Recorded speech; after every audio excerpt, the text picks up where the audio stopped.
Meaning of frappé. Frappé.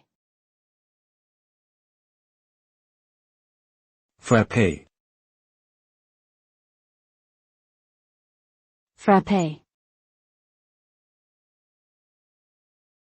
Frappé.